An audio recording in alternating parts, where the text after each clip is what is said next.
Good day, Mark. How are you? I'm fine, thanks, Graham. Nice to meet you again. Same, yeah, same, yeah. We met up a few weeks ago for the first time. Yes, we did. Yes, you came round to see me and you brought some excellent canvases round for me to try. Your artwork is absolutely breathtaking, and Thank you. That was very nice of you to say. Humbled. your style is very similar to another artist that I know, Amit Kapoor. Your style is very, very similar. So that's why I thought, let me reach out to you because I've got something new that I wanted to show.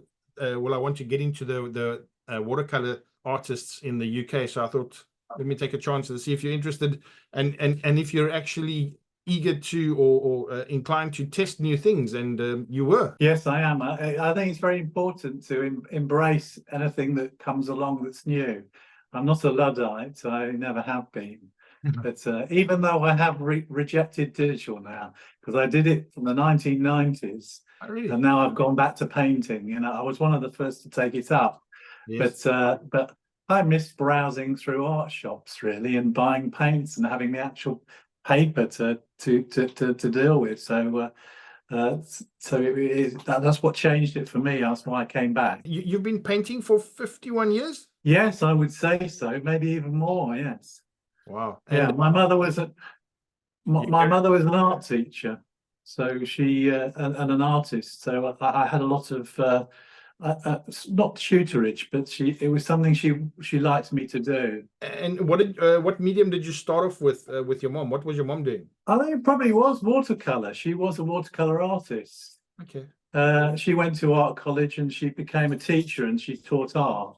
Mm. So watercolors were around, so I used those. When did you decide to go full-time into the art, or have you always been an artist? Or I did quite well at school in art, obviously, and I had a friend who came in and he was at art college. He was at Foundation, and he took me to visit, and I thought it was fantastic. At the time, I think I was into.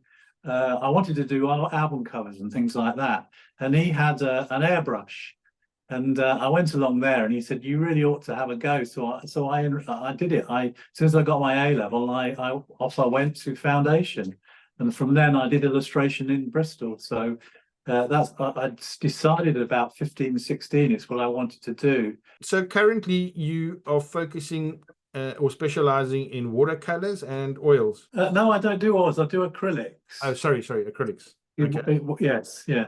I don't do them so much. I mean, one of the reasons is because it's best to try and I feel to get good at one thing. Yes. And then when you kind of feel you've mastered it, which I probably never will do, because I don't think you ever feel as if you're completely on top of it. You always feel you could improve slightly, or something could change, or maybe inspiration would come from something else. But I love watercolors. I like acrylics as well, but watercolors is what I do. This painting on the side of here, tell me about it, please. Yes, the image I used is a plein air painting that I did in Borthygest in Wales one morning, and I just went along and I didn't even stretch a piece of paper. I just stuck it on my board and painted, and as the sun came up. And it was very popular. I didn't want to sell it because I felt that I wanted to keep it, but it's nice and simple, and I thought it was a good test for to paint on your surface, on your canvas. Yeah, I mean I've got it here. Yes, so that's the actual painting that I did. Yes, I loved it. I mean, as a first impression, it was excellent. It kind of went really well. I think it's lovely. I'm really pleased with it. I've subsequently done another one that I think you can see behind me, and I love it. When you paint on paper, sometimes it's nice to have to work with it and not just throw the paint on it and it does everything brilliantly. One of the things, I think I said this, was I use moleskin sketchbooks. Yes, and the surface there is not perfect. It's quite smooth, and the paint tends to run off it and move around a bit. Yes. But what I end up with, I love it. And this is an easier version of that. The paint doesn't run around everywhere. You can actually tilt the canvas as you work on it, which I think I did have. Most Yeah. of the time they're at a slight angle.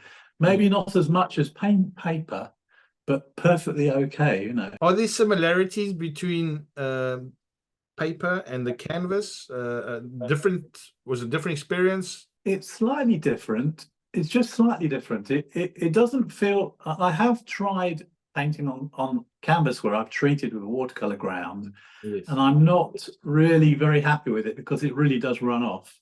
Yes. And I get the feeling that once the paint's dried, I could literally rub it off. And that's just one of those things. It doesn't feel right to do it that way. This feels completely right. I don't have a problem with it. The image seems very stable on the board. I haven't treated it with anything yet. That's something I'm going to have a go at, but a wax or something like that. But basically, it's very good. It really does perform much like paper, but it's possibly, I don't know, I could say more forgiving, but it's not really more forgiving. It just, you can wipe stuff off. Yes. You can, I think you saw me do it. You can actually wipe some of the stuff off. And it almost goes back to paper white as well. I guess I have to start calling it canvas white now. Paper white is the phrase, but I wouldn't say there were any too many downsides to it in any way from, say, going from one type of paper, because I use Millford, and Millford is notorious for not soaking the paint in. It stays on the surface, and when it dries, and I use schminky paints, it has a sort of different effect, and that's what I've always been after in my work. It's quite free, and it does seem to suit. So that's quite interesting. I don't paint. I've never painted. I've never painted with watercolors or any medium. Like you said earlier, focus on one thing. I'm focusing on making canvases. So yes, it's interesting that you say the regular companies that make watercolor paper, even the watercolor papers are different. Very They all have a much different so. Really? Yes. Yeah. I mean, there is this thing that they refer to as size, and that is it's something they put in the paper to stop it from behaving like blotting paper. And the amount of size you have in the paper, the higher the amount is, the more the watercolor won't soak in. And I tend to prefer a high size paper because there's two things I want. I don't want my colors to disappear and then dull. Yes. And some of the good quality papers, some of them, they do take a lot of color away, and when it dries, it's about 2 shades lighter. Milford is not like that. Your canvas is not like that. When it dried, it didn't look any lighter, did it? No.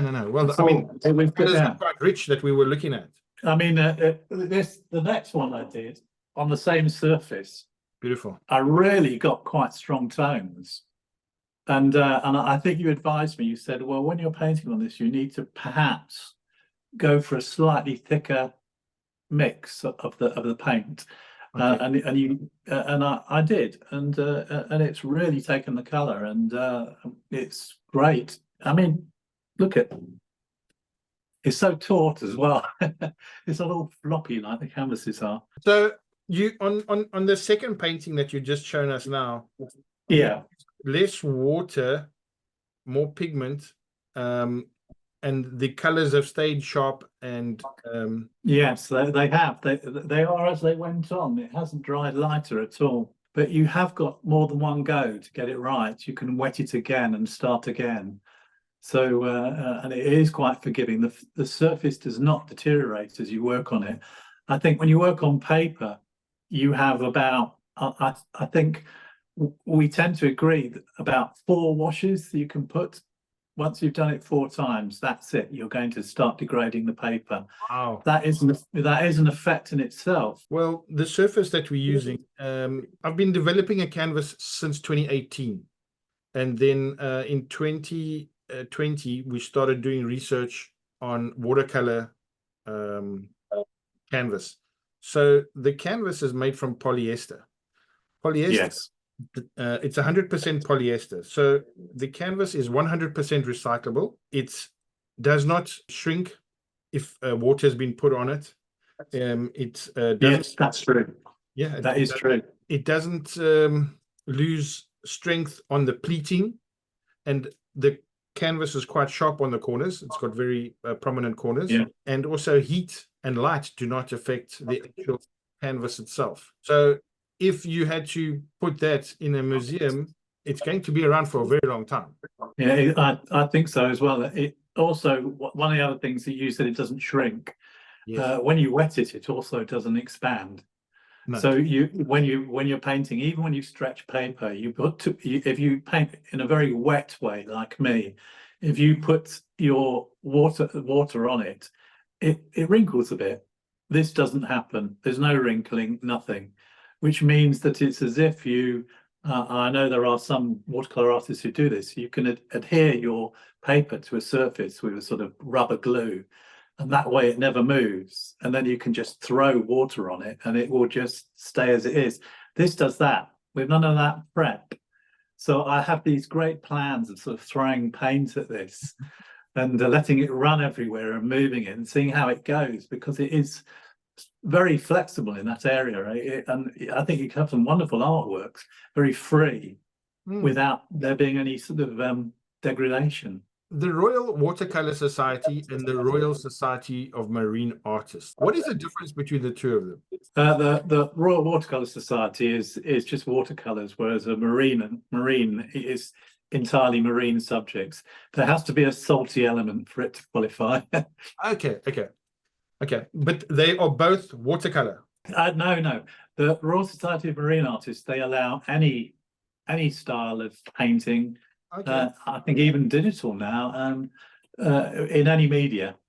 So medium, sorry, and it's not. Whereas the RWS is mainly watercolor. I did exhibit with them once. I got a painting into one of their exhibitions, but I haven't done it since. But I love painting boats, so it seems correct that I should be doing that. You do lots of plein air, is that correct? Plein air, yes, yeah. Plein air, yeah. Yeah. I do like it. The only thing I have these days is that you have to be careful because you're outside a lot and you get too much sun. And I'm very fair skinned, and I don't know, you'll see me these days if I'm out, I have a massive sombrero. Okay. So I can shelter it. Even in the UK, I mean, the sun is so much more powerful than I remember when I was a kid. And you just have to be careful. So I don't like to spend hours and hours doing it because both my parents had skin cancer, so one has to be careful. No, you definitely have to these days be careful. Tell me about this magazine. Oh yes, yeah. No, I live in a little village, and we have a well, every 2 months we put out a magazine, and I've for a long time now I've done the cover.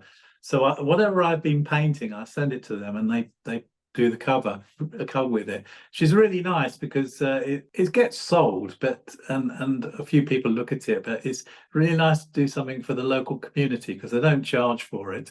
Yeah. But this is the that one in the shot is the Artist magazine. I think that's the first time I got noted for doing something. It's quite a few years ago now, and that's a picture, a painting I did in a restaurant in Piccadilly, just down from the Royal Academy. And at the time, I was really into those shops you see some of the artists do. Alvaro Castanet, if I said that right, who he tends to do waiters and things like that with bow ties. Yes. I don't know if you've seen them, and I like that sort of thing. Where and I'm always wondering where could I find it. And I went and sat in a restaurant, and they're all bustling around. This sort of red colours, and I just took some photographs and did it when I got home, and they put it in their magazine. Upcoming watercolor artists, any advice for them? Words of wisdom for watercolor artists. What I'd say is it's nothing really about the watercolor. It's just that you've got to draw. The most important thing we do is the drawing, and you have to be able to draw. So just draw all the time. You have to have sketchbooks.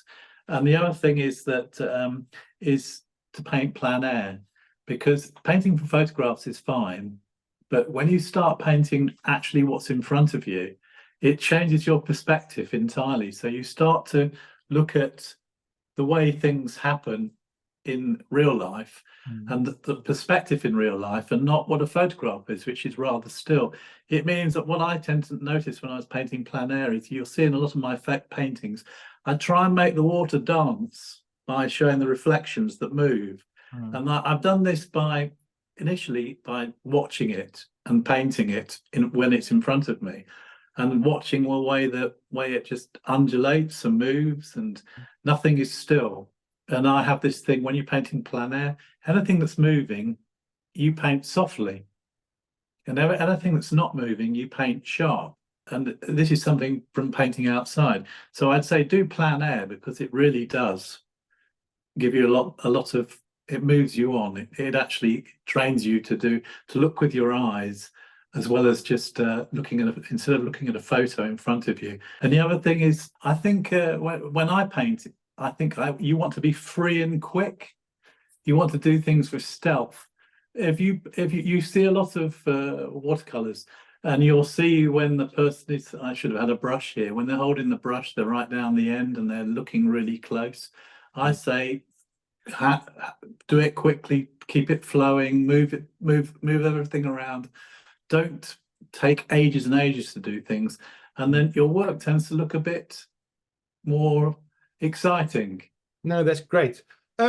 So we're gonna hopefully be walking a long path together. Yeah, with canvas and stuff like this. I'm quite excited. I'm glad. It's an absolute joy. Thank you so much for taking me, for taking the time, and Graham. It's really nice. It's lovely to be. You obviously appreciate what I do, and I appreciate your help as well. It's a good thing. No, we got to look after each other, and like you say, hopefully next year we can make a bit of noise at the next watercolor meeting, and coming in front of the people and show them what the canvas can do. We could do some demonstrations as well, possibly. People do ask me to do them, and it's probably more fun to demonstrate something that's radically new rather than something that everyone's seen before. It's just watching me do my own style on the same format. But the January, February container, I will have the watercolor canvases in. Yeah. And I'll bring some big ones as well. Yes, I'm looking forward to working on a larger size. Because like I say, I don't usually work as small as that. I usually work the smallest I work is half sheet imperial, which is about that size. The size of the painting that you saw when you came to me. I don't usually go smaller than that. This feels, working on smaller canvases, it feels more like working in your sketchbook. Yes. Whereas it is probably faster, but it's nice to have a bigger area to fill. I think they look lovely on the wall as well. One of the galleries, she's already noted 2 of the paintings that I've done, and when she does that, it usually means she wants them. It's one of those things where she doesn't normally take watercolors, but on a canvas with no glass, no glazing, yes, it's so much better. And if I can just make sure it's nice and stable, then we're with what I fix it with, then we're good to go, I think. Thank you very much for your time. It was a great meeting. Thank you, Graham. I'm sure we're going to meet each other soon. Thank you so much. Take care.